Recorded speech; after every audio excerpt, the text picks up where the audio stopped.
Almost there. All right. So we're live.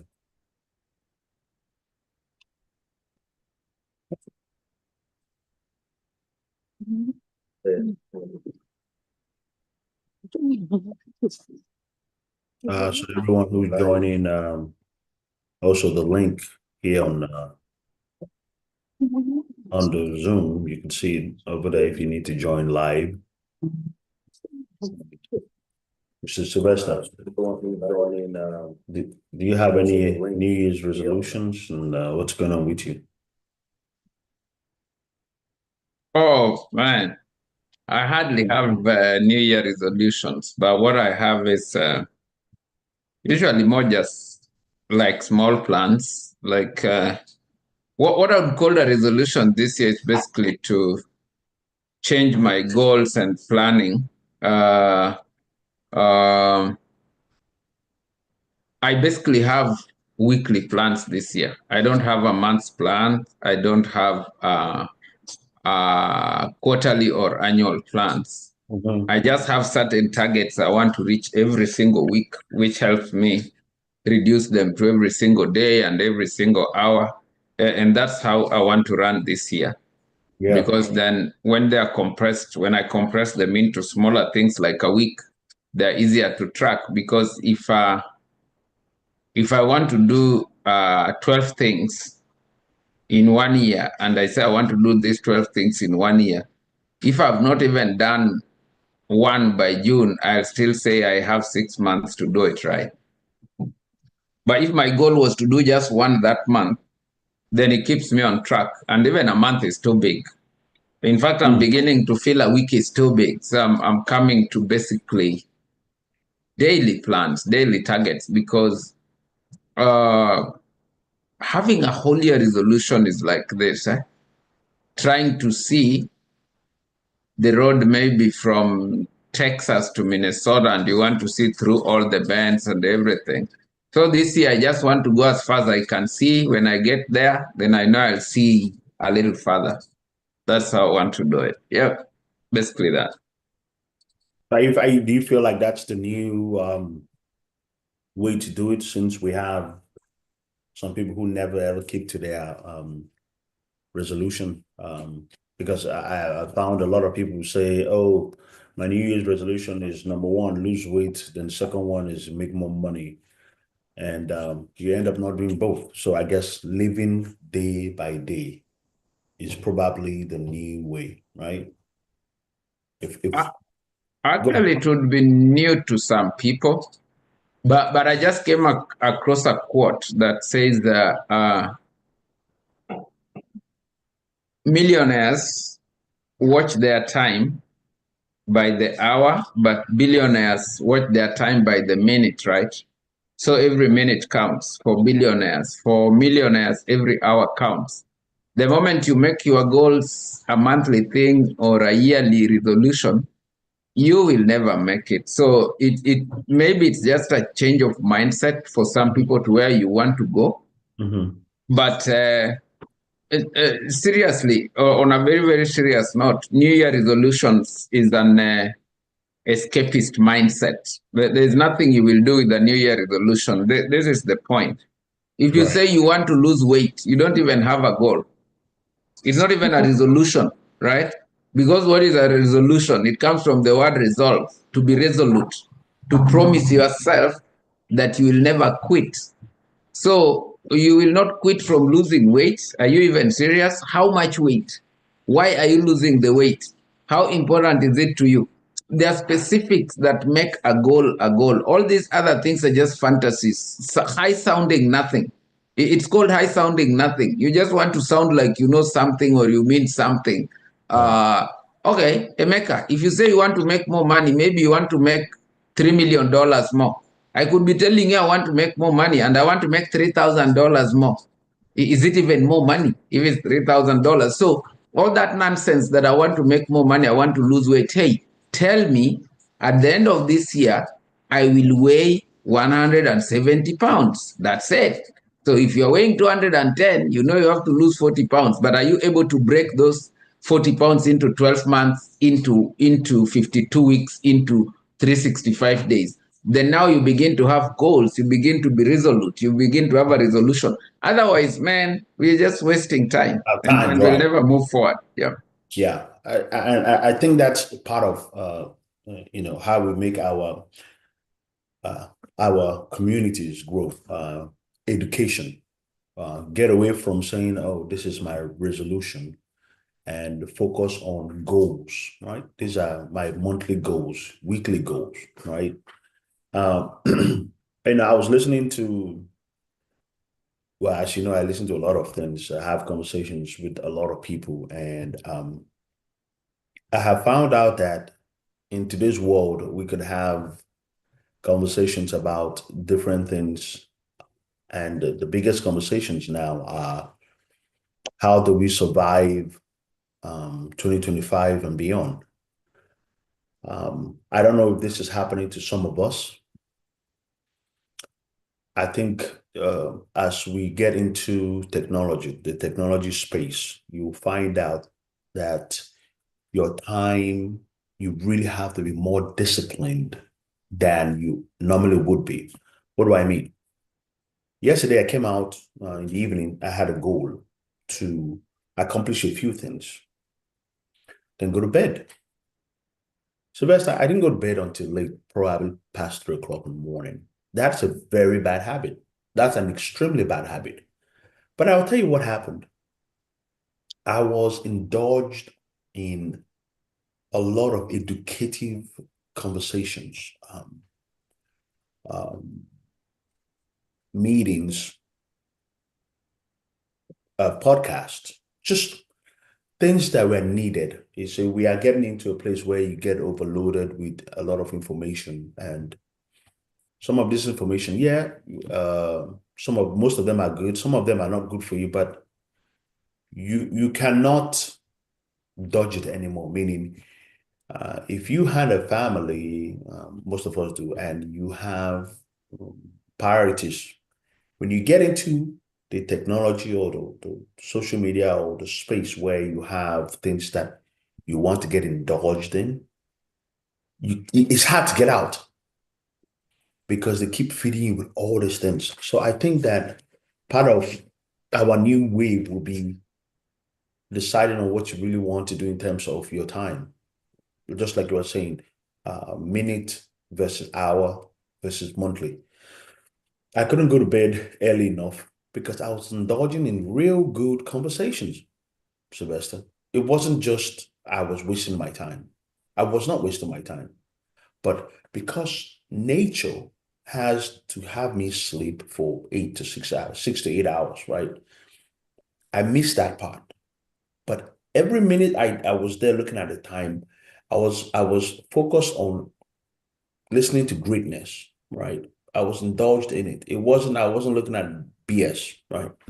So there has to be a concrete discipline nature that we have to tell ourselves because okay, so you stay late, you wake up late, or you wake up not fully refreshed.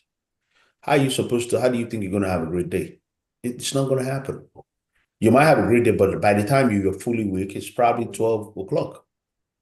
You've almost destroyed that 12-hour time. I'm sorry, 6 hour or depending on when you wake up, let's just say 5 hour window of quality content you could be doing.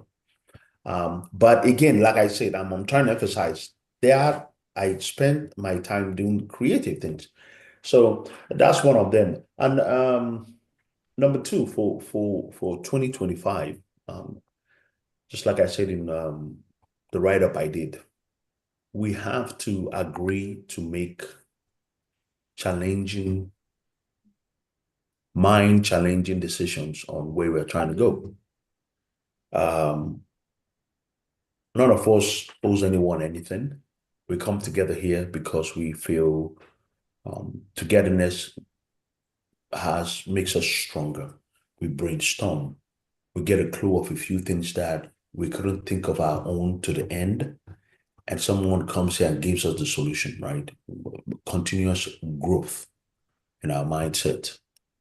So for 2025, I think that we should start looking into making sure that no matter what we're doing, we have a vision of networking. You have to consistently talk and work as a group continuously.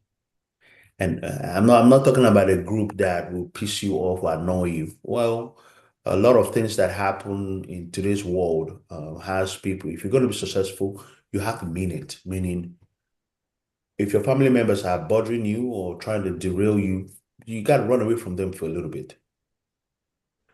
You have to be in an area where you see like-minded people, right? So if you're doing something and you feel these customers are the ones who always tell you no or make you feel down or bring a certain uncomfortable feeling to you, get away from them because those are the ones who won't help you. So let's just say you're trying to do things to impress other people.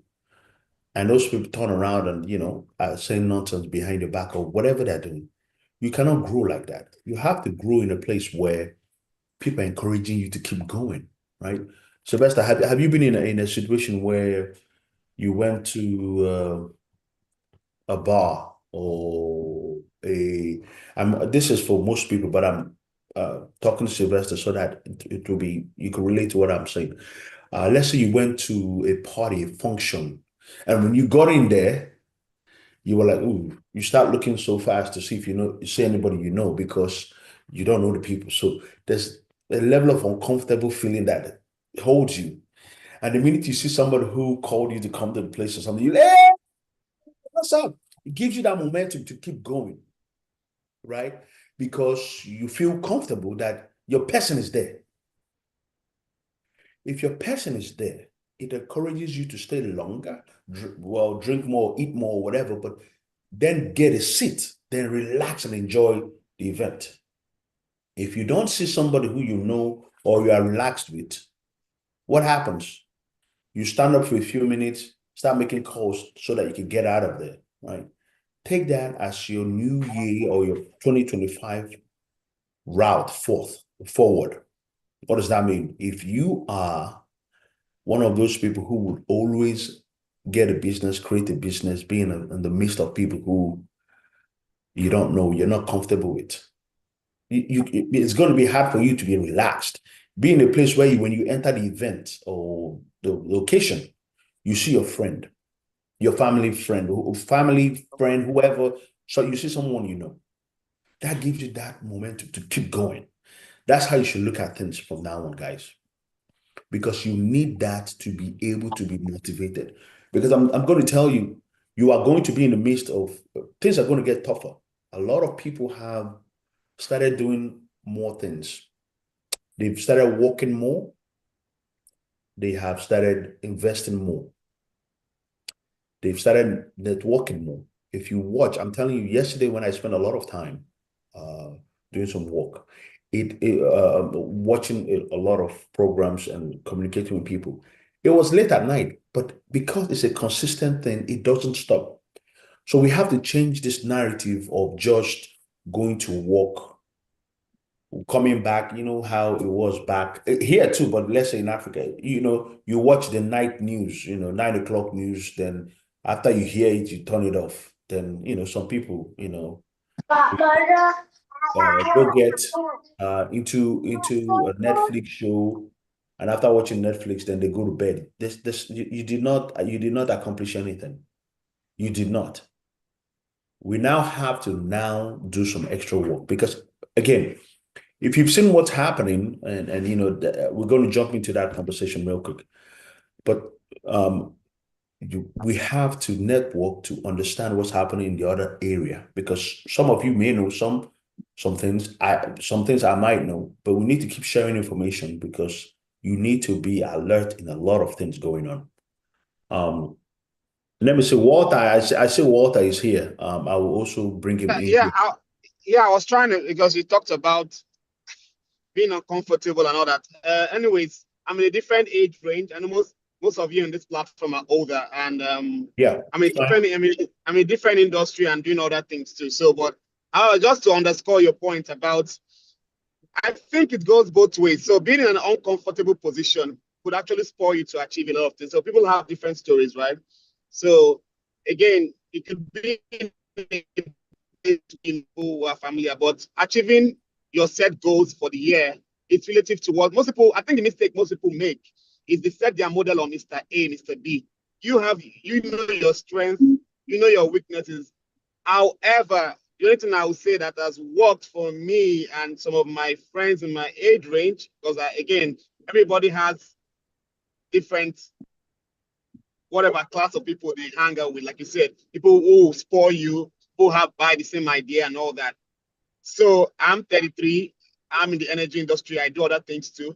However, being in an uncomfortable position sometimes could make you discover some other skills, some other things you won't have realized. So as I say, it's got both ways. So sometimes it's good to be in an uncomfortable position. Like sometimes you don't want to do something, but hey, you might be in that uncomfortable position and achieve that thing, and that could be your new strategy. So I'm just trying to talk about that. But I heard you talked about being in a place where people don't cheer you up. Sometimes it works that way.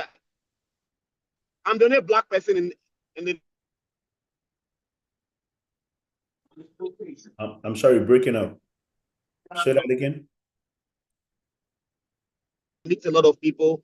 I'm doing a lot of things for the board. So I'm giving an example. So Yeah. Okay.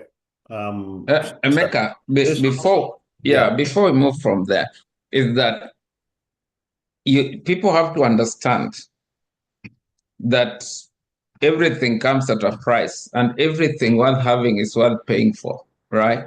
Yeah. Sometimes that discomfort, just make sure it's discomfort that leads to where you want to go. You are not drifting through discomfort. Don't pay a price for nothing. Pay a price for something. The moment you become comfortable being uncomfortable in your journey, you become comfortable being uncomfortable in your journey, which means you can leave your comfort zone, explore the edges, be uncomfortable there. What you're doing, you are expanding your comfort zone, because it will be uncomfortable for a while, then it becomes comfortable. I grew up as somebody who could I could literally choke if you gazed at me. And to date, I've not fully become comfortable with stinging gazes, like somebody looking me into the eye too much, kind of cuts my breath. I grew up with that, but I am a salesperson. I'm a speaker. I am an educator. I've had to get around that. I had to find a way.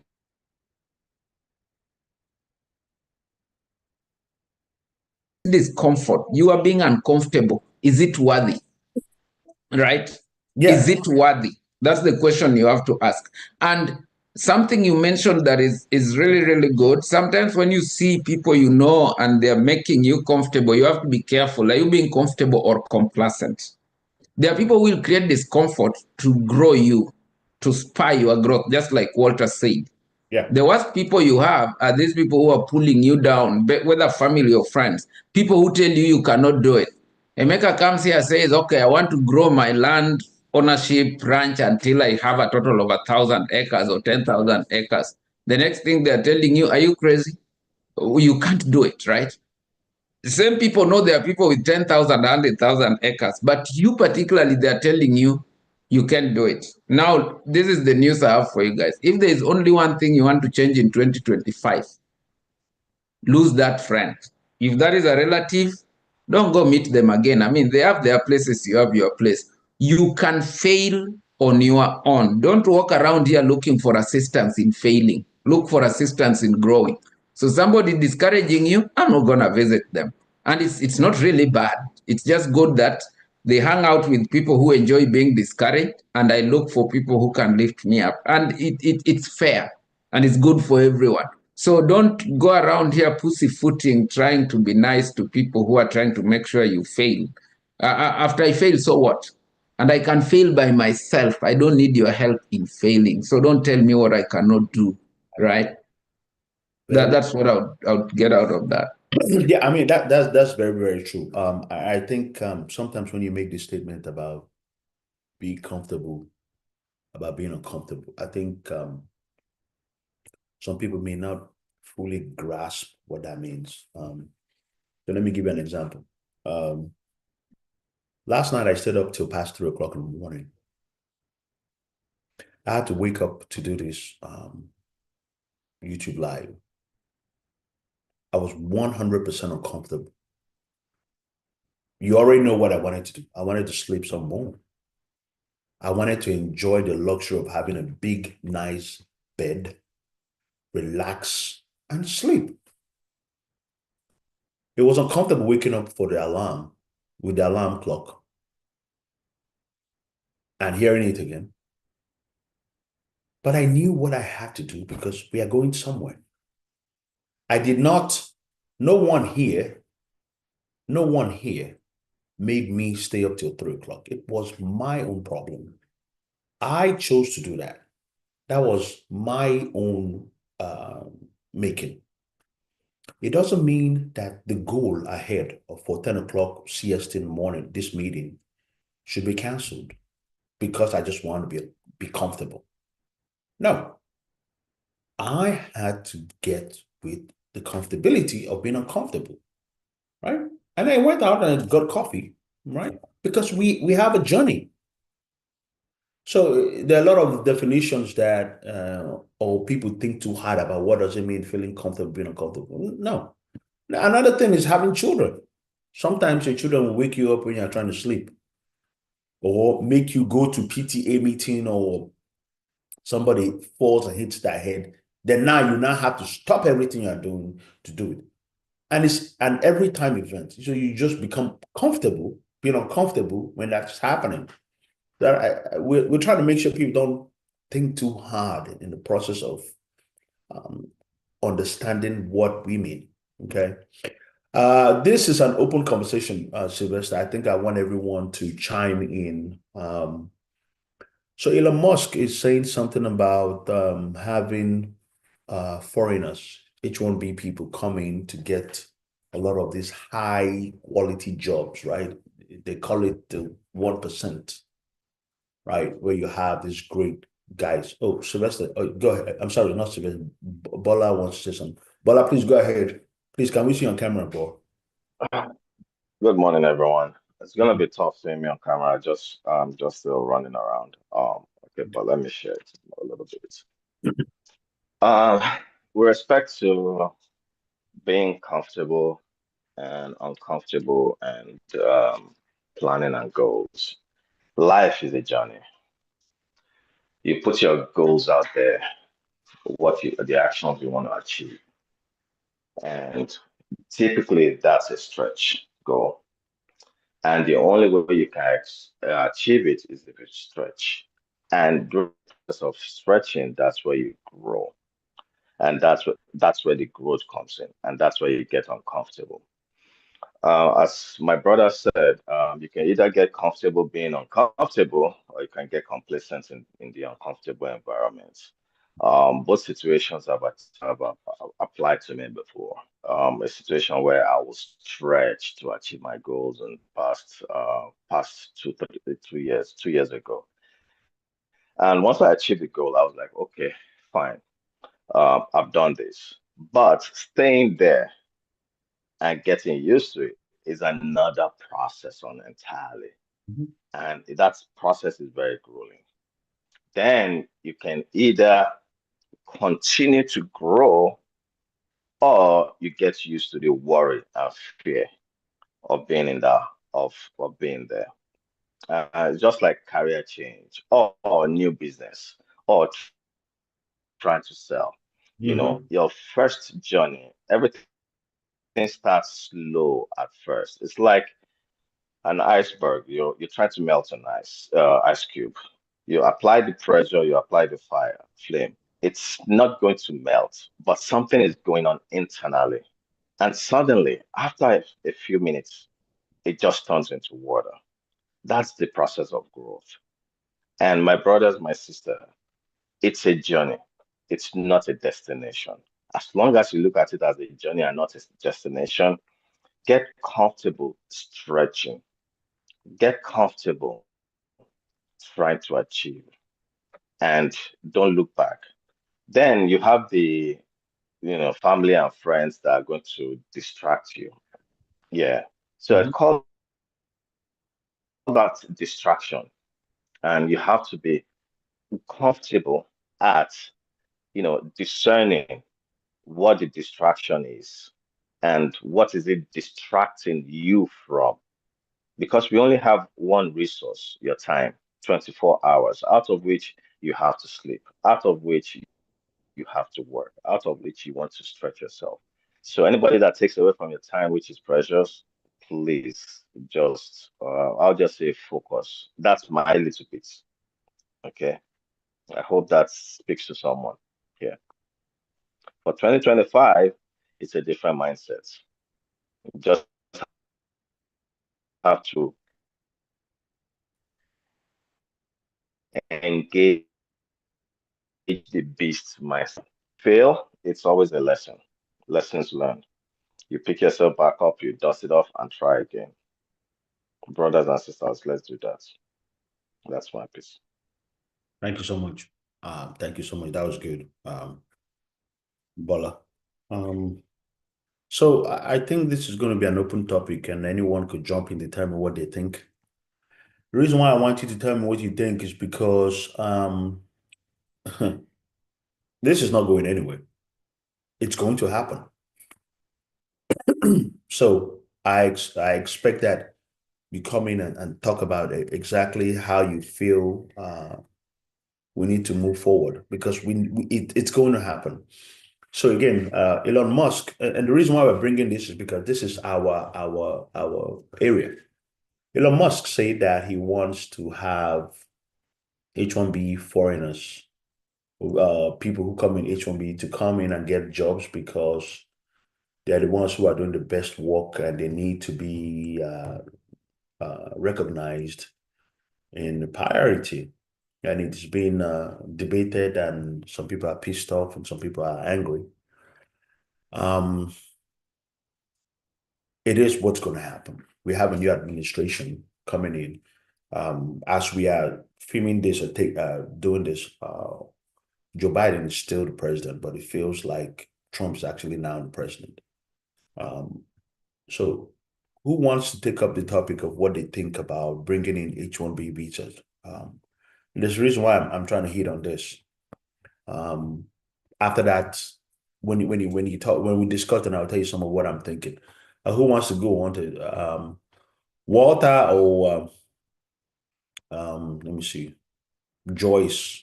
Maybe can we have a lady speak first? Let's see what you guys have in mind. And if you don't understand what's happening, I could tell you because some people might not be what's happening. Walter, hold on. Let's see if we could have a lady talk first. But let me explain what's happening.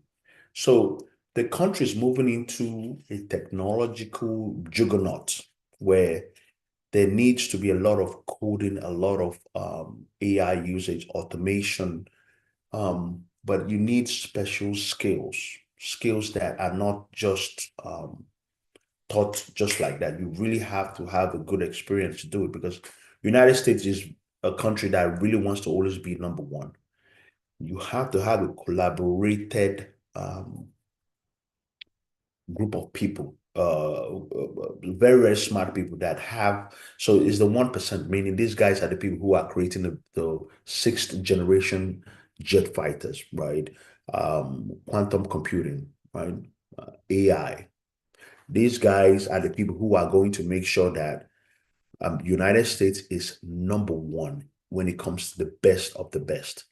For them to have those people, here are a few things. They need people who are going to be loyal. They need people who are going to forget about family meetings or anything else for the next 5-10 years, right? They're going to be dedicated to making progress of making sure America brings out the best product because China is really, really being aggressive. China has brought out brand new planes, jet fighters, brand new ships for warships, right? And that children are getting involved in so many of the new technological advancements happening. United States has just used politics to under some of these things down. We're entering into a level where America is almost going to be by itself. That's why you see tariffs coming in. So a lot of companies will not be able to compete because America puts those tariffs. So America is not going to be part of the trading going on, right? Now, we need to be able to come into the 2025 as being the best. It's a complicated conversation, but I just wanted to hear what you guys have to say. So, Sylvester, do you want to jump? I mean, I know this is not your field. No, Walter came in. Let me just yield to Walter. But before that, let me just say one thing. I think the realities of the world. There is politics, and then there's what must happen. Yes. So for me, one thing I know for sure, where technology is right now. Right now in the world, right? Yes. 7 to 10 years from now, visas might be relevant, right? Visa? People looking for visas to come to the US, go to the UK, wherever. Those countries will actually be wanting highly paid people to reside in their countries. You might see countries giving people incentives to live in their countries, because where people live is where the resources will be spent. Yes. But people will be able to work anywhere from anywhere.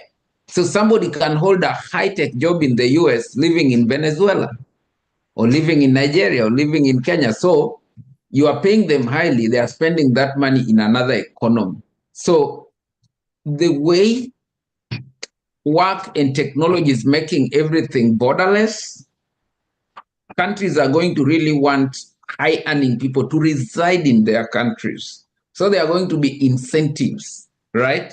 Yes. So that's why all these talk people think, oh, foreigners will take our jobs. No, foreigners are taking your jobs wherever they are. So if they are being brought here, it's even better, right?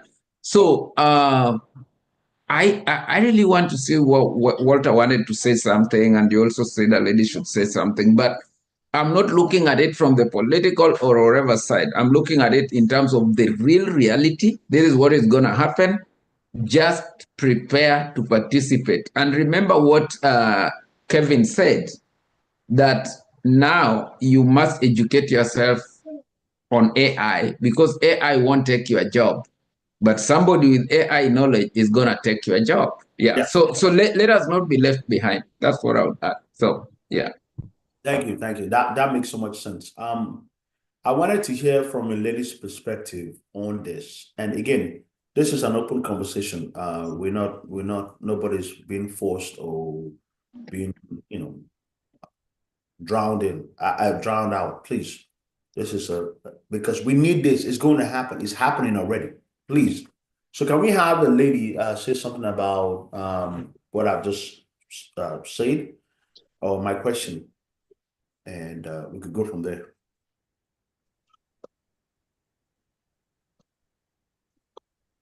There's so many women here. Emeka, maybe you have Walter say what he wanted to say as one of the ladies organized their thoughts. Yeah.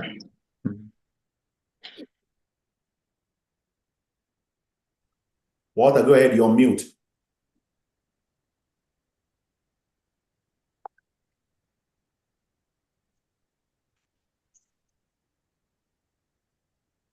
I hope he's not in a bad, because I know he's driving. Walter, can you hear us?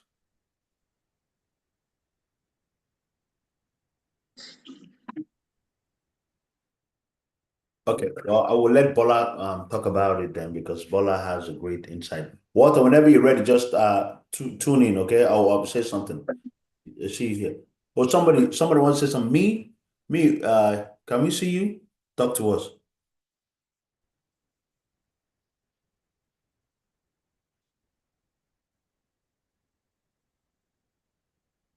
Okay, well, I think me, were you trying to say something? Okay. Bola, do you want to say something? Can you help us? Are you regarding AI? Oh, no. The question okay. So some people didn't hear my question. Let me just Okay. say, Yeah. Elon Musk has said that he wants the best of the best to come into the United States to do some work regarding, premium positions. And they are willing to bring in foreigners to the United States to do the um, and I wanted to know how we felt about it because it's going to come. And the reason why, out of every subject that has happened over the past week, because this group is to talk about weekly discussions about what's happening. This one in particular is really important, Yeah. right? Yeah. Thanks for sharing that. And recapping the question. Mm. H-1B visas in America, it's here to stay. Yeah, That is what's building up America, and that's what building up not just only the technology space. A lot of companies use it. I came to the US on H-1B visa, or I stayed in the US on H-1B after school. So at least I can say I have a personal experience with it. But now going forward, it's brought to light a lot more. The Indians are the number one users of H-1B visa. They fill in that they fill in the quota quickly. Going forward, technology, AI, it has changed the landscape, has changed a whole lot of things in America. A lot of careers, a lot of positions are going to be impacted by AI. From Elon Musk's perspective, because he's on the forefront of the technological innovation, he has XAI, he has the robotics, um, the auto company, the Boring company, the SpaceX. All those require cutting edge technology. yeah, And if anyone knows Elon Musk, he's always pushing the boundaries of technology and pushing the boundaries of the thought process. He doesn't do things conventional. He's always asking questions, why, and solving those questions. And that's what's making him the richest man in the world right now because he asks the questions and proceeds to providing solutions. yeah, yeah, So for H-1B visa, if it's usually applies to the STEM occupations, science, technology, engineering, and math. You can never go wrong with that. With everything going on right now with AI, we don't even know where it's going to land. All we know is that it's moving fast and furious. yeah, And you better get into the game. I'm still trying to learn. I thought I was just learning machine learning some time ago, artificial intelligence. Now, by the time the LLM models come in, I'm like at a loss. I'm like, okay, fine. This is just have to be comfortable with learning. And guess what? It applies to every field. So you can either be the developer developing the models, either LLM, artificial intelligence, or whatever cutting edge model, or you can be a power user. A power user for which industry? Any industry, the fashion industry, commerce, e-commerce. mhm, Amazon has changed, redefined it. If anyone goes shopping on Amazon now, you will see you have AI assistants yeah, helping out. So if in agriculture they are trying to use it, medicine, drug discovery, they are trying to use it. yeah, So teaching in education, they're using it. I remember when ChatGPT first came out, they were punishing students and there were penalties for students to whoever uses ChatGPT to for schools in high schools and even now elementary schools and even middle schools, they are encouraging it as a thought provocator. yes, Not necessarily you can use it to write, but you can use it to generalize your thoughts. Then you can now get your thoughts together and rewrite it and do it. So it's now being even taught in universities on how to utilize it. So my brothers and sisters, we can only use it to get an edge. You can use it to get an edge in our various occupations or businesses. And that is it. We are not, it's the genie is out of the bottle. Even to the extent that Google itself is trying to catch up. Meanwhile, Google pioneered AI, machine learning, and was like keeping it in the box, like trying to make it, how will I call it? Google was trying to make sure that it's ethical before OpenAI just brought it out. It's not that anymore. Yeah, you're right. It's no longer ethical, but Google was trying to make sure it's ethical. It doesn't hallucinate well as much as it was, but right now it's just everybody's just up to the races, and it's the new gold rush. So my brothers and sisters, so you have AI, artificial intelligence, then you have blockchain. Blockchain is another one. Yeah. Which has part of blockchain is crypto. There's a whole lot that has to do with blockchain.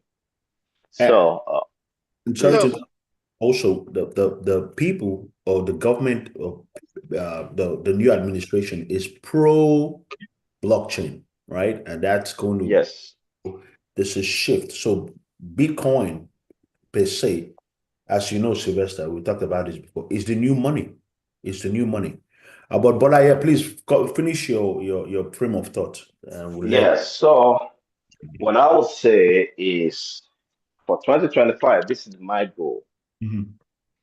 My goal for 2025 is to keep abreast of machine learning and the LLMs, how it applies to my job. Towards the end of 2025, now be able to utilize it as a developer. Okay. Right. So my brothers and sisters, we can get there some, if you go to Udemy, even if you go to YouTube, get a brief understanding of what LLM is, large language model,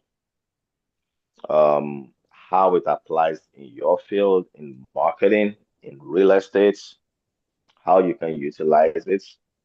In fact, how you can use it to even write powerful emails, thank you letters, resume. Get into that. Okay. Sorry, Emeka, I want to chip in something. Yeah. I know. Go ahead. So I appreciate everything you said. I'm in the energy industry, so remember. You only mentioned tech. Oil and gas is a different ballgame. I know we have the data, we have the AI. SlumBJ does. There's a lot of collaboration. We use AI, but for my own aspect of the industry, because of the regulations, I'm an environmental engineer in the oil and gas. It's not that easy. You don't just. There's a lot of regulations, so it's a different thing. I'm a data analyst as well. I use Power BI and all those language, machine learning, but it's relative. So in tech and whatever, it works, but regulations hinder our own business, especially in the environmental space. Yes. So we have SlumBJ. I'm going somewhere. I know the servicing companies, they produce all those. I work with the producer. I work with the upstream company, but SlumBJ and all those Halliburton, those are the ones that really give us those tools to work with. Maybe if you are drilling for oil or even in the environmental space, looking at safety, there's a lot of tools, sensing, risk management stuff, but not what's actually. So it depends on what you're doing. But as a data analyst, adding some environmental skill, yes, to underscore your point, it could help you do all those things. The little part, like writing like Copilot. I used Copilot a lot when it came out in 2023, thereabouts. Yeah. So again, but for everybody, I'm not a software guy. I'm not a data. I do data analytics. I do Power BI and all those. But I'm an environmental guy, core energy guy. So I have to get those tools from SlumBJ and all that. So they develop those tools for us, so we could learn how to use them for prosper forecasting production. So that's what I'm just trying to say. It's not really everybody that has to really do the AI. It's not like they use it, because again, I work with EPA a lot. So it's if EPA said it's good, we can't use it. If it's not good, we can't use it. Yes. Pretty much. Only for greenhouse gas, So I'm just trying to tell you it doesn't work for all the fields. Correct, Okay. correct. That's why I mentioned it earlier on. I said if we are going to be the Okay, I didn't hear that. But if you are the developer, Yeah. the developer in your I'm not own a developer. case, the developer in your own case is the Schlumberger, is the consulting firms to the producers. Those are because of the regulations, they have to take that into consideration. That's where the Now you're ethics talking. comes in, right? Yeah. But I also mentioned it that from a power user perspective, which you are now the power user, you are the end user. You have to understand it. What they give to you. Like in my own field, I can't use it in my environment. I can't, in fact, we are banned from using it until they develop something specific that we can use. Correct. Custom. Right? Yeah. Customized. Okay, correct. So, but you need to be aware of it, which you are. I And agree. you need to be aware of the limitations and within your space, whatever is available to you, make sure you know it. Yeah. Which is what you are doing. Let me ask you a question, but so I see Dennis. Hey, Dennis, how are you? Your realtor. Where you located at? I'm in Mansfield. Mansfield, okay. From what you've been seeing and what you could predict for 2025, who are the people you see now interested in owning assets and, or should we say more of real estate? Can you give us a difference from what it used to look like maybe 5 years ago and what you are seeing right now? And the reason why I'm bringing this up, guys, you need to know what's happening so you could see what the shift really is, right? You have to understand or see it. See, you may not understand, but see what the shift is, and that might give you some perspective. Go ahead, Walter. I'm sorry, Dennis, I'm sorry. Okay. First of all, this is the first time I've just joined here. Okay. Just Yay! because, yeah, for the invite from Sylvester.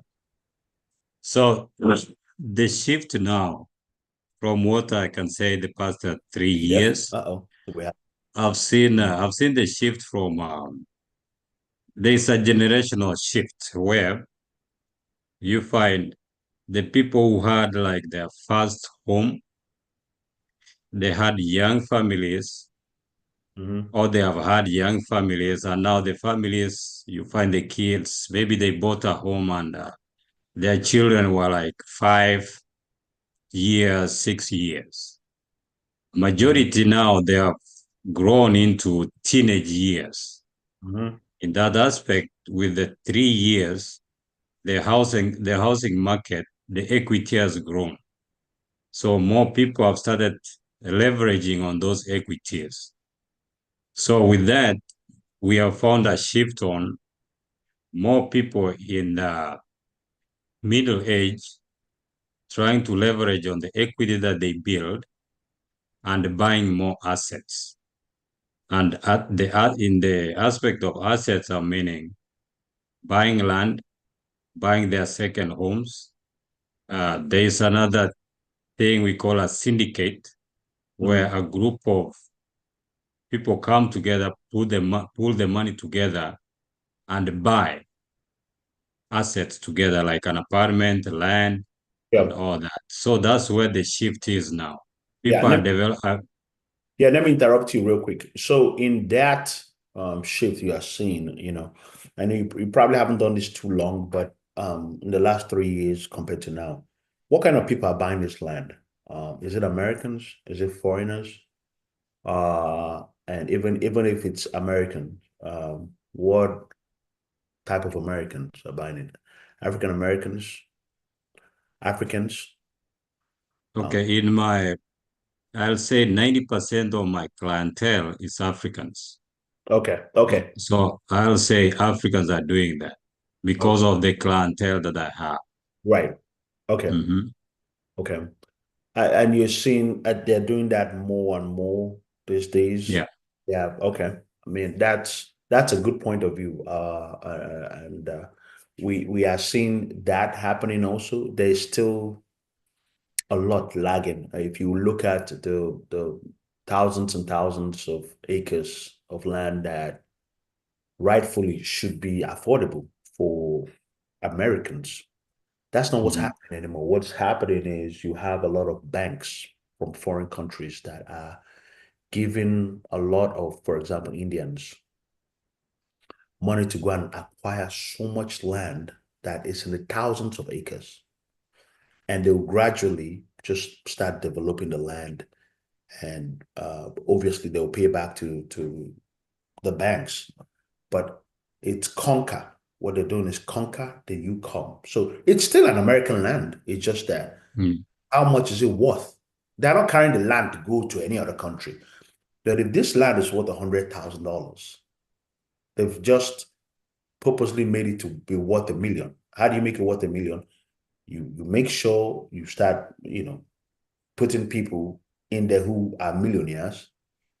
So any regular person coming in there will feel jitterish. They don't want to be over there because it doesn't look affordable.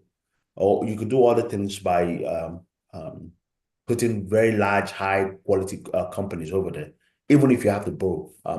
But I just wanted to get you. There's so much we could talk about in that area. I just wanted to get you in there to see what you see and what's happening. And I'm glad our African people are buying land, buying real estate, but they need to make sure that while buying it, because we've been buying land for a long time, and you also have to have return on investment, right? You throw in all this money and it's not giving you any money because the land is supposed to mature in 10 years. If you could create a way where you could have return on investment, right? ROI. Yeah. And it's a win-win because it's making money for you now and it will make money for you when you sell it, right? So, but that's a deeper conversation than what I want us to have right now. So Emeka, go ahead. just on Dennis, let me add one more thing that kind of inspired me, because there's something I found Dennis was doing that can really help. If maybe more realtors can do it, or if he's in future can talk to different people, yes, and help people do it. I got Dennis actually working. The way you said Indians are buying property here.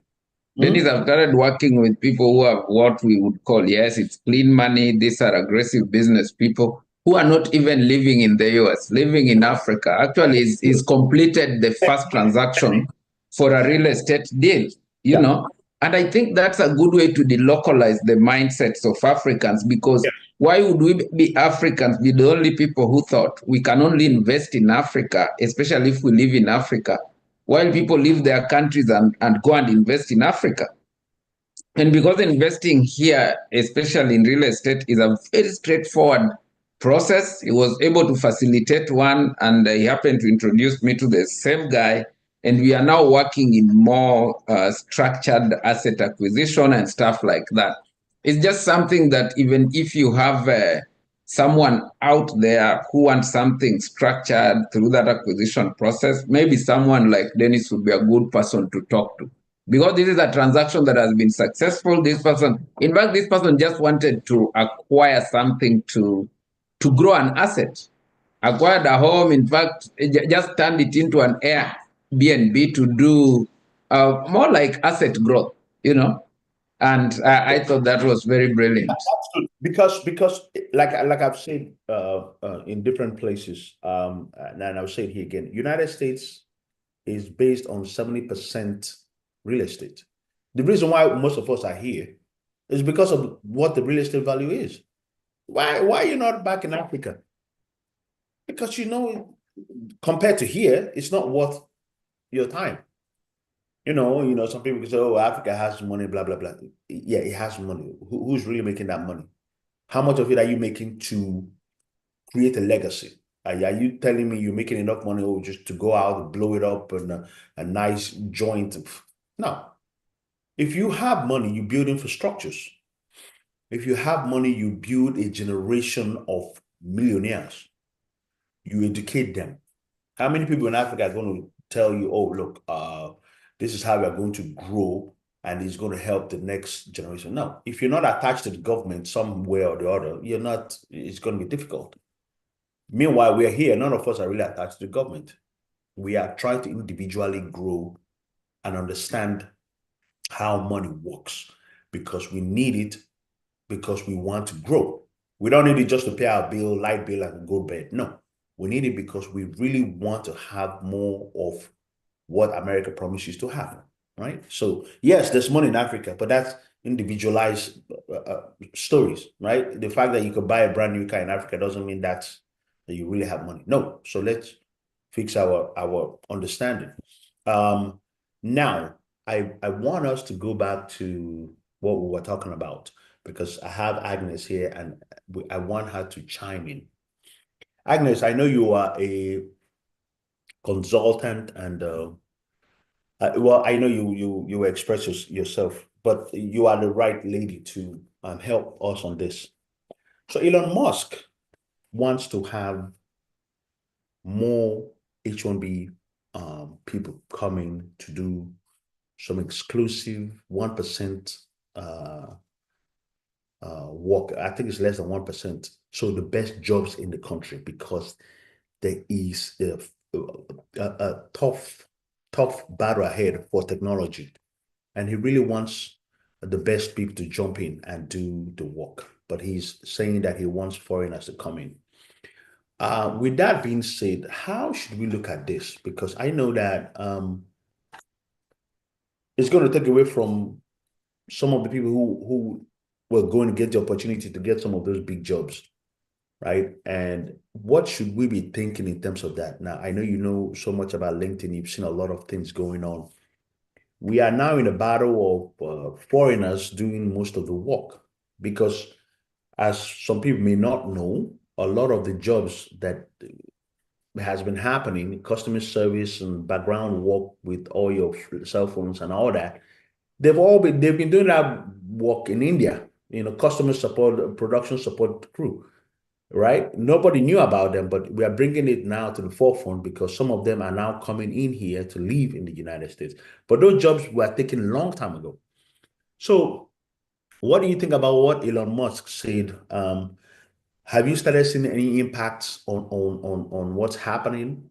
Because unfortunately, I think Africans or Black people, we are not going to be as relevant as we were before, because we don't have the prime thing they want. So Agnes, over to you, please. Go ahead. Hi, everyone. My name is Agnes, and my background is in technology, but I have my side business as a career coach. So Emeka is asking me this question. So funny you should say that, Emeka. I have been working with Kevin, Kevin Lamont. Yeah, hold on. Can we see on camera? Is that okay? Yes, it's okay. Sorry. It's okay. Okay, good. Thank you. Can you see me now? Yes. Okay. I've been working with Kevin. Kevin is like a IT person, consultant and all that. Yeah. And we're working on a AI-driven tool that will help to help clients to kind of build their resume, do their LinkedIn profile, prepare for interviews. So back to the Elon Musk thing, I just think that AI is going to be very much an important, element in the job search. Technology is moving at a pace that we need to keep up with. And as Africans, we need to continue to educate ourselves, whether it's through certifications or degrees, however you're comfortable with, to kind of understand the landscape of the job market. It's like businesses are looking to promote their services and their products in a way that it resonates with their clients. So telling a general story is not going to work. You got to be specific. So you have to kind of hone in on what problem is this business trying to solve? How can I step in there and take initiative and kind of promote the company's services or products? And to do that, you have to be self-aware and very well-rounded. So what do I mean by that? Is this thing where you can sit in the corner, you have to step up and be inquisitive about what other people are doing to understand their perspective so that you can be able to align yourself with, where the business is going. So yeah, it's education, but it's like practical. You have to have hands-on, so that's my 2 cents.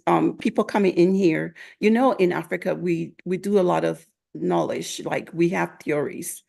The practical is kind of where we fall short. I think that is changing now just because of technology and the openness of, the platforms and all that stuff. But when someone comes from home and is invited here to do the work, they will do the work. They will get into it, from all across the continent. And we here, we need to kind of step up and do the networking so that you know what's going on and where you can fit in, to best serve the business or your companies or your, side hustle, whatever you're doing. So yeah.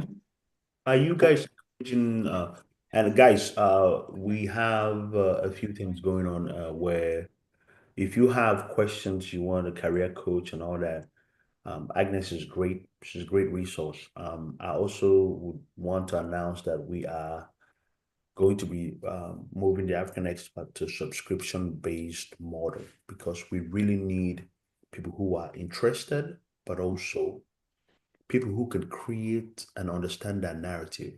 So when you get into this app, you will have to create your own profile in a way that you could do meetings, you could be approached for different activities, right? But also you could play a part in the growth of our community. There's so much more that I will elaborate on, but we'll give it time because I know a lot of us are still in the holiday mode. We can't do business as usual. This country has changed that. If you become comfortable in what you're doing, I'm so sorry. I'm so sorry. You will be left behind. So we are trying to be at the forefront with technology also. There's a lot of things going on. So we will be here to help you understand as much as we know also. One more question for you, Agnes. How is the page? Oh, and Angela, why did you waste all the whole page? That's why you don't have any. How is the African community or Black people in general? How are we performing in jobs in terms of getting new jobs? Are we getting jobs, or are they being just tossed to the other more serious, more disciplined? Again, we're having this conversation because we have become so relaxed. Some of us are disciplined, but we need an extra discipline layer. So, and that's why we're moving to a new path with the African Expert. You have to be disciplined. You have to do things that makes you valuable. You're not just there. You are there because you are adding value, right? Yeah. I know Sylvester wanted us to start the African Expert like that, but I said, let's do a proof of concept first. Then we can now start creating an avenue where quality people see what they need and join. Anyway, so how are we doing in the LinkedIn in the hiring space? Because we're not, from what I see, it's a lot of issues. A lot of people are broker than they were before, and the mental and stress of knowing you may not have your job tomorrow has increased. A lot of people don't know AI and how it works. So it's inevitable that jobs, if you could teach it to a machine, is going to go. Yeah. So what are you seeing there? The normal person is lawyers, obviously, but we have a lot of engineers. We have a lot of IT professionals, but we have a lot of people in the medical field, nurses, right, CNAs and all that. And I'm seeing AI creeping in. I saw something a couple of days ago where you had a machine that will monitor a patient. So they don't need somebody there. they have an AI machine there looking at the patient 24/7. If there's any change in their mood or vitals and now all that, it will catch it before anybody else, right? So they don't need a nurse, or they don't need 20 nurses in the whole hospital. They just need one. If you have a problem, the nurse is called, they'll come take care of you, and that's it, they're gone. So what are you seeing now? What's going on? Oh, very, very good point, Emeka. It's like the world is changing as we know it, right? And everybody who chooses a profession is responsible to educate themselves in about the direction that the profession is going in with regards to technology and the tools that we have, in our midst. LinkedIn is a place where, everybody can go and network. Will our people feel comfortable just reaching out to other people just out of the blue because you are in my profession, because you wrote something that I like and I want to comment on it, because I admire your platform? I don't know that our people have done that mind shift, right? That's one thing. And then just having the self-awareness to unify your story in a way that it attracts what you want it to attract. So for example, now you're a developer, you're just doing normal development. There's AI, there's open source tools, there's automation, machine learning, all the things that are going on. How are you positioning yourself to take advantage of that? You have to be like 2 steps ahead of yourself. So those are kind of things that, our people should be taken advantage of if they're not already. The normal things like, building your resume, creating your LinkedIn profile, preparing for an interview, you should have that stuff down, like locked down. And when it comes to the interview, you have to see it as a conversation. That's what Kevin and I are trying to educate people on. We have an event that we're going to go to about this. Outside of this is a Martin Luther King Day. Yeah. But when you come to the interview, it's like, I think most of us get stuck on that, the confidence that we need to articulate how we can support the business and to, exude our passion for where we are. I think we're lacking in that. So it's a whole lot of things, but it starts with you. It's like you are incorporated. It is about you. And then you have to say, okay, it's about me, but it's like, what am I bringing to the table for where I want to go? And that marriage should happen in your head. You should visualize it. You should own it. And so therefore, when you go to the interview, it's just a conversation that you're having with these people based on your competence and your soft skills, and bringing everything to the table. So I see there's a lot of struggle there because the foundation of the career portfolio is not strong enough. It's not unifying, and we're missing little things here and there to be able to, sell ourselves in the way that we want to. And so I can help, Kevin can help, there's a lot of help here. But, you need to kind of prepare yourself and make sure that you are ready and, to kind of engage in this world and meet the people, have confidence, because look, listen, people go to interviews about a job role. They don't know everything, but it's the way you carry yourself. It's the way you talk about it. Somebody will give you a chance when they know that you are in alignment with what they want. So how do you get in alignment? You have to do your research. You have to know about the company. You have to know, yes. Yes, and you can stoop around LinkedIn and figure out somebody who's going to interview. If you get their first and last name, do they have a LinkedIn profile? You can go look. Did they go to A&M? Did they go to Texas Tech? Did they go to UTD? What are their hobbies? People put stuff all out there all the time. You just need to look, and then you make them as a point of conversation, to kind of get ahead. So yeah. And I mean, I thank you for saying all these things, and then that's why we are moving our strategy, because we could be in a WhatsApp group just like any other person, mediocre stuff, and talk and joke around with people, and that's it. I could say everything I want to say. People are not going to move. But if we have a system that is forcing me and everyone else to create their own profile, let us know what you're all about and how you could contribute to help us grow. That makes you know that you are in the midst of people who are definitely like-minded. Everybody cannot be there. So some people are going to fall off, unfortunately, because I think some people look at this as a circus.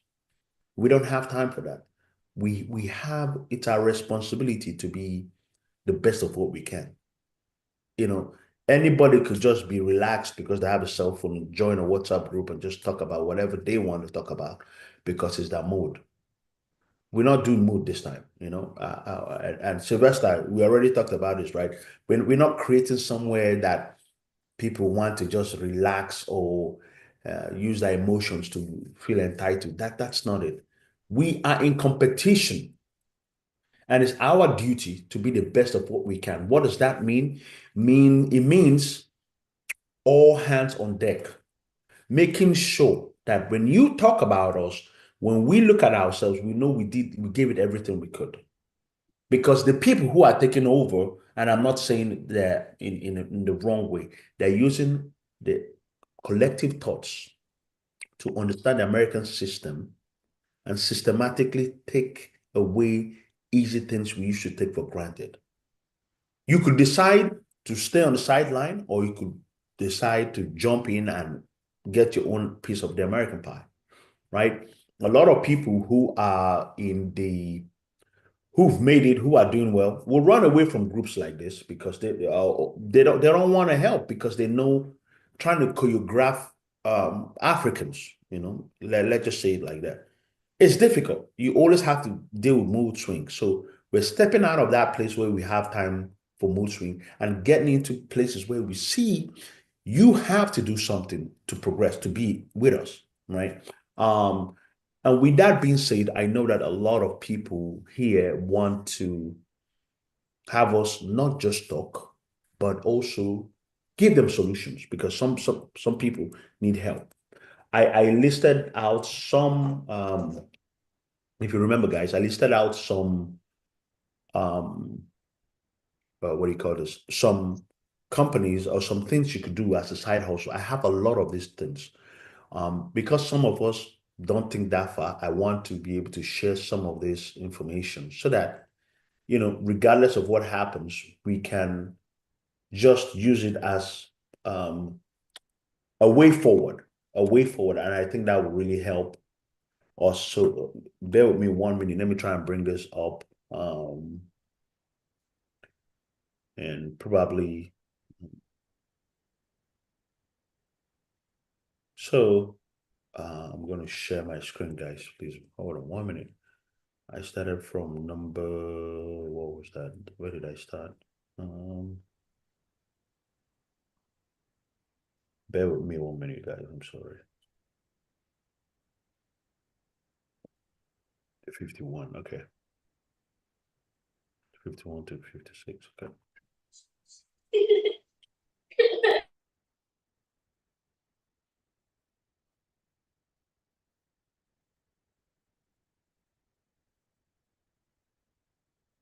All right, so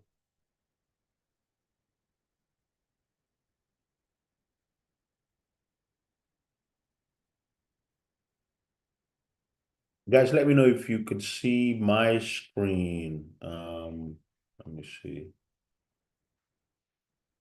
Can you guys see my screen? Yes, can you make it a little bigger because very tiny? No, sorry, I think I put the wrong one. Let me see. Okay. I was trying to share this one.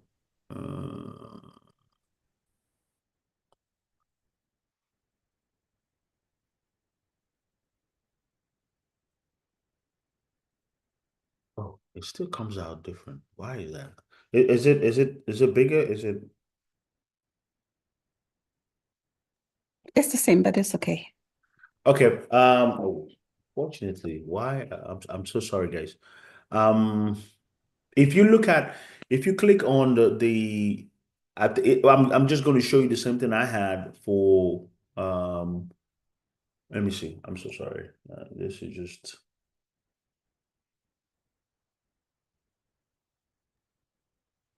All right, hold on.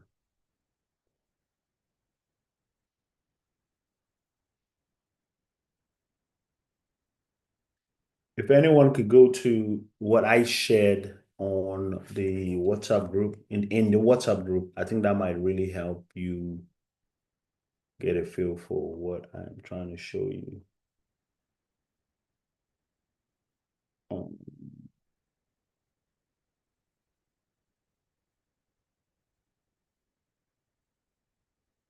Can you guys all, have you guys seen it? Are you guys there?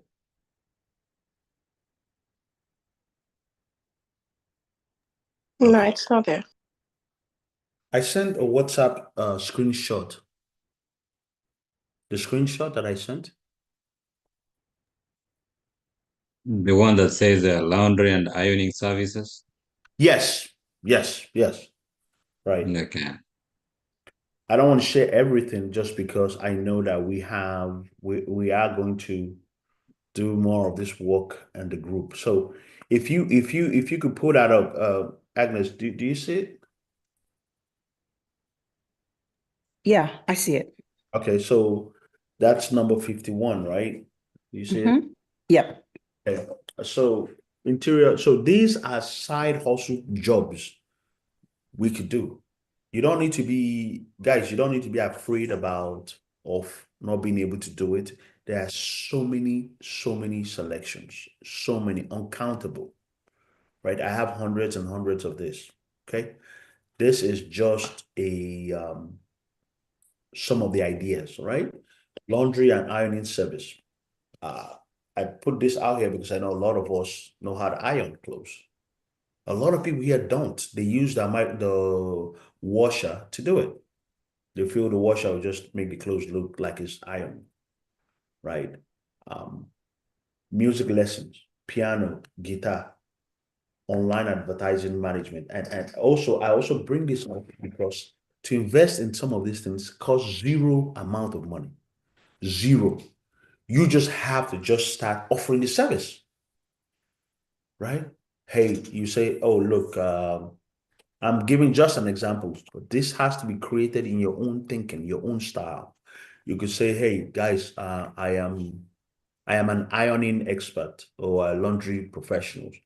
I will iron your shirt or pants or whatever for $1 a shirt. However you want to do it, however you're going to make your money. You could just say, hey, I'm doing this every Saturday, limit. So if you want to make at least $5, depending on how much you want to make, maybe you want to make $20. You say, okay, if we're going to do business, you have to give me at least 5 shirts to iron, right? So some people don't want to take it to the dry cleaners because dry cleaning is really expensive, right? $4.99 per shirt, right? Or per sweater, right? If you offer those services, that's just something you could do easily. You are going to wash your clothes anyway, so why don't you just wash other people's own ironing? It's just an idea. You start small and learn how to make $20 a day. If you iron 20 shirts a day, and I'm not saying charge $1, you can charge $1.99, you can charge $2, but you have to be creative. It also has to come from you.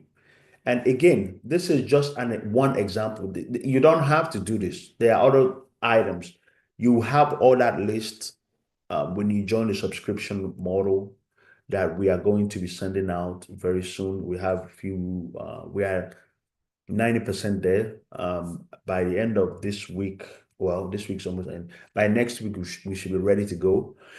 And you see a lot of these items that you can relate to, and you can jump in and do it. And a lot of them cost no money, meaning just the way you are, you can start making money, guys.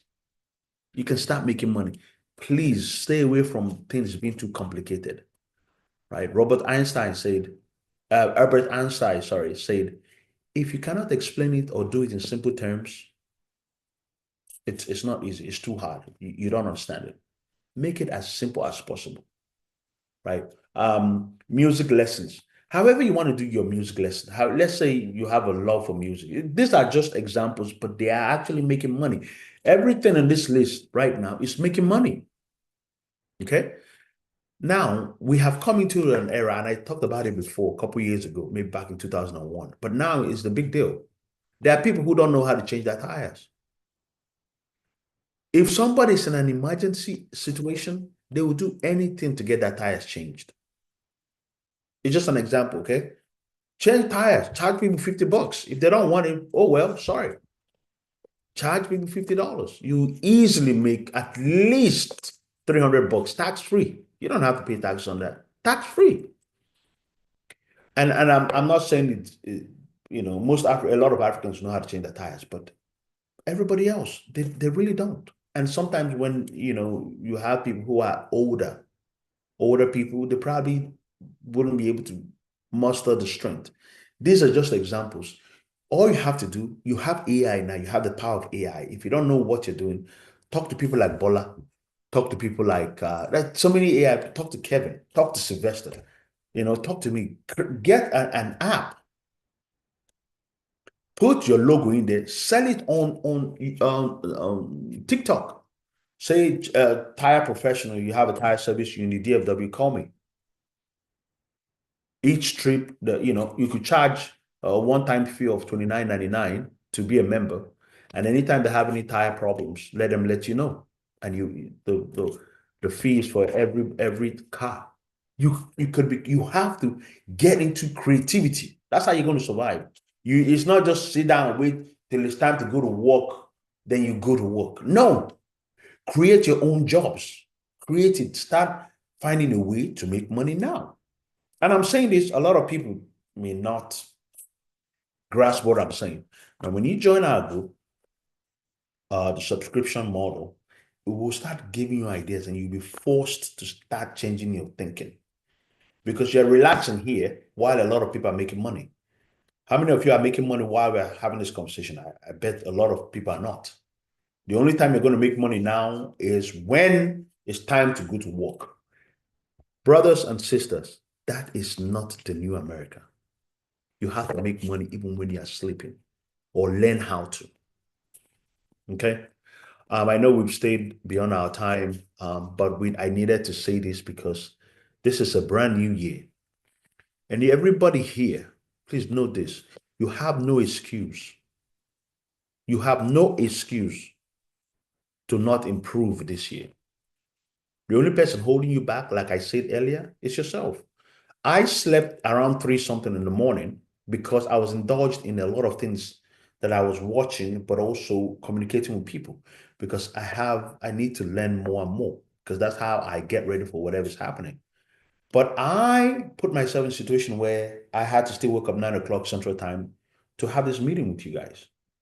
But I don't regret it because I'm now comfortable with being uncomfortable. I'm uncomfortable to wake up early in the morning because I want to still sleep, but I have to be okay with it because I have an agenda to accomplish that day. Okay.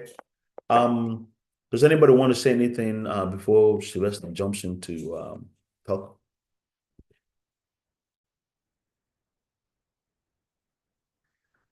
If nobody wants to say anything, that's fine. But everybody, please learn something.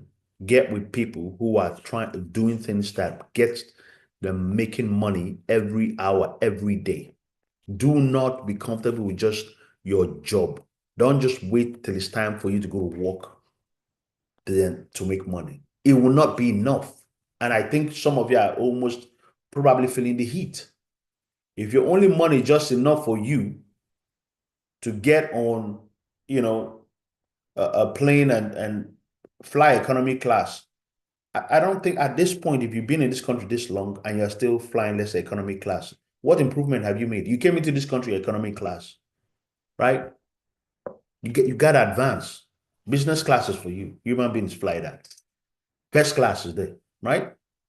You have to start working on getting to that level. Just don't enjoy economy class. No. Maybe if you have your children with you, okay, you know, but apart from that, you deserve business class, right? So start thinking in that area, please. You will need it. I promise you will need it because you see, everything I'm saying now, when it starts hitting, you will remember we had this conversation. If you don't know what to do again, get with some of the people who are trying to make things happen. That's your solution. Angie, do you want to say anything? Rhoda, you want to say anything? Tammy, do you want to say something? Who wants to say something? Okay, I guess everybody's satisfied. I'm sorry. And Mikhail, I was going to say that thank you for sharing that list. As you were talking through the list, I even thought about something which I think is very will be very valuable, because a lot of us have, we came from home and have lived here for so many years and have our children here. And most of the children don't understand the native language. So somebody who is, good at teaching that language, whatever country we're from, I think will also be a good side hustle for somebody to take up, because it's important, right?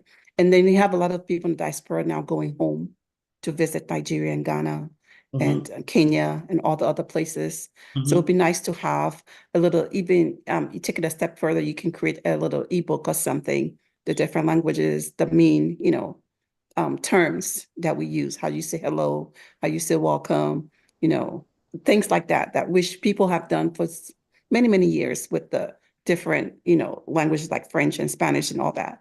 Can we use that, framework to build something for our own community? So, yeah. Very, very true. And I think that people who could look, again, it's a side hustle, meaning you don't have to spend more than 5 hours on it a whole week. So if you say, okay, I'm going to teach, let's say, French, I'm just giving an example, French, and I will charge everyone who joins the class $19, right? $19, you maybe have 5 people. $19 every week per person. That's money. That's all you're doing is teaching what you already know that you never already know. Yep. Just devote 5 hours or maybe 2 hours. Right? 1 hour on Monday, 1 hour on Friday or Sunday, whatever you choose. But you have to be creative, guys. Anyway, we've stayed here so long. Let me just let's end it. Yodi is asking to be added to the WhatsApp group. Who? Yodi. Okay, yeah, sure. Okay. Just ask for them to be added, or just add them. We'll approve it. Okay.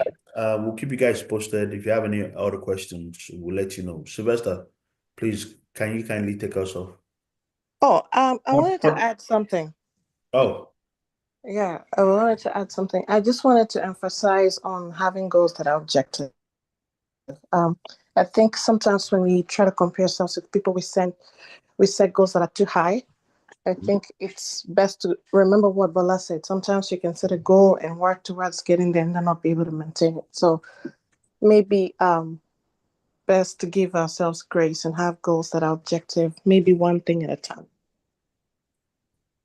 Yeah, one goal at a time. Yeah. Sylvester, like you were saying, maybe once a month you have a goal for that month, right? Correct. The only thing I want to add there, as Rhoda has put it, your goals are your goals. Leave other people's apparent goals alone. You can never know anybody's goal.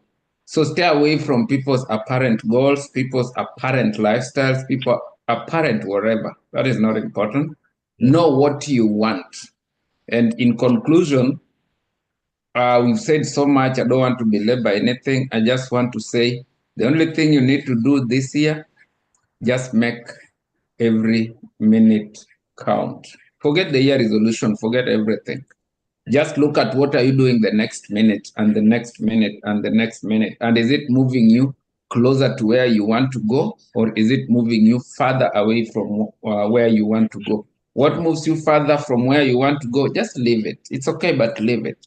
Stick with what moves you towards your dream place. Thank you and have a great weekend. Also, I want to add this too. Just when you're setting goals, I'll be talking to Rhoda. We have a webinar on goal setting that we need to set up, for the new year.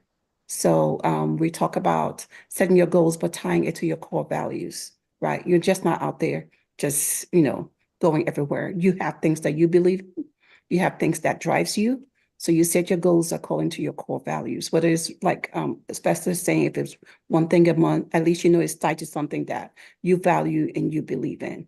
So we'll be doing that webinar soon anyway.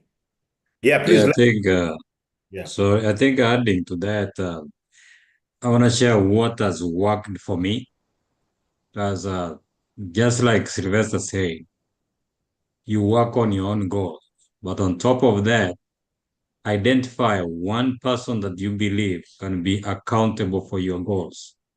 They're not setting your goals, but they're the ones who are checking you out. Like, yes, you said you're going to ride a bike for 30 minutes for your health. So that guy can check you. Did you ride a bike for 30 minutes? That has helped me and has moved me from one level to the next.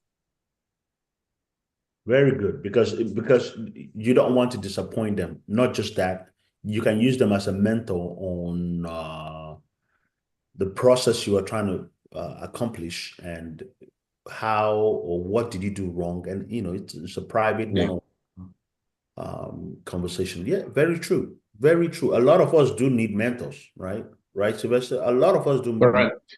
I don't know everything. Like, for example, when it comes to things about, finding jobs for people and all that, I don't know it. I will get mentorship from Agnes, right? She's a career coach. I don't know all these things, but you have to agree to humble yourself to go to people who could help you, because they're not doing it because they feel like they're better than you. It's their job. It's how they've been doing it for years, right? So anyway, okay, Sylvester. All right, over to you. Thank you. Thank you. I will just repeat the same thing. Please make sure every minute counts. Amen. Have a good weekend. Thank you, everyone. Hey, Emeka, I'm going to be calling you in a second here.